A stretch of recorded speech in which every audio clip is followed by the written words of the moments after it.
imagine being Greg Minnaar. So Gracie just is You have on two of seventh his heaven. riders that are point scorers Yeah. for the all important year where their teams all need points.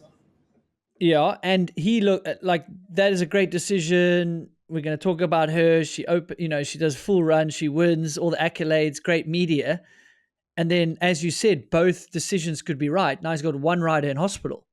Oh shit, maybe she shouldn't have gone, but Gracie went. So like, there's the exact two things can be opposing but right at the same time. Yeah. So unpacking Erice's crash, like she's so tough and smart and like Kiwi, like she has this crash right in front of me. A couple of people crashed right in front of me, unfortunately. And it's a massive crash, everything explodes and stuff. But I kind of thought she got away with it, kind of lucky by how she obviously was winded and in pain.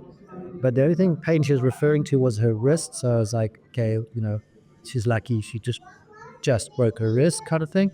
And Shane Perez's mom and dad were both literally right, like she crashed right in front of them too. So What that was feature was heartbreaking it? for them.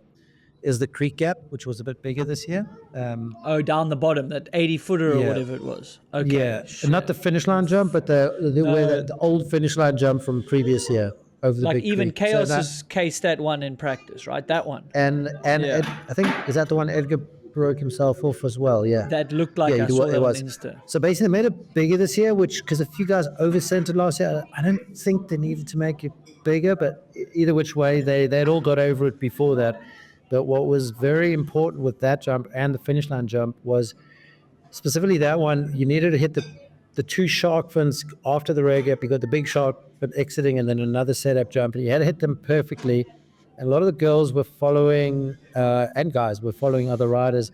And like Dan Booker and Teo Erlangse, hats off to them, because they sacrificed a lot of their own practice time to get the girls and some of the guys that hadn't done the features, towing them into jumps, which is good. As you know, like getting towed in a dark race, you've done those huge jumps, but when you're towed in, there's somebody breaking wind for you, especially if you're a smaller girl that's female that's riding.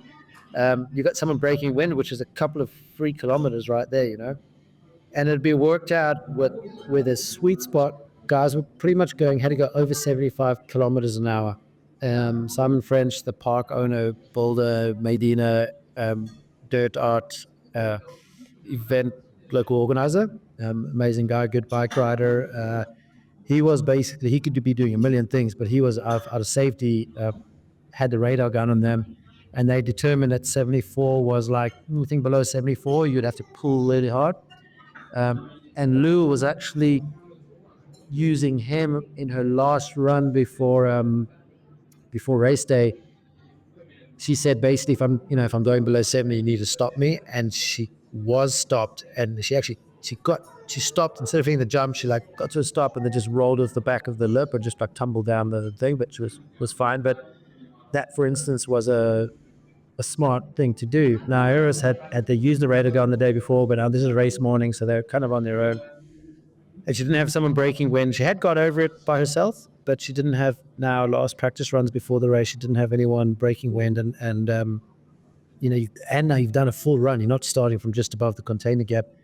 But she was like noticeably, I could tell she was going too slow and just hope she would just yank, and just cased it too much. So like, it's interesting that, it comes down to science. It's almost like the lad science, or the guys at Darkfest that know, the angles and the speed and what you need to do. And that jump, you needed to go 74K plus. And if you are going under, which Erice was, and unfortunately she's going back to her crash. We thought she just had a broken wrist, and she like shrugged her marshals and medics off, or got up and got in the quad to get driven down. And she used a broken wrist to pull herself up in the quad. These Kiwis and girls are another level. Built differently, man. That's insane. Built differently. And she's been at a World Cup. She's been airlifted on quali day, airlifted, and then went on to win the race on race day. You know what I mean? Anyway. But get back to the story. And in the end, like, she actually had broken wrist, broken neck, broken back. I'm assuming none of them badly, because otherwise she wouldn't have felt as good as she did. But so back to the whole Norco and the World Cup race team. That's for sure. It's 90 days, but she's still going to be missing some opening rounds.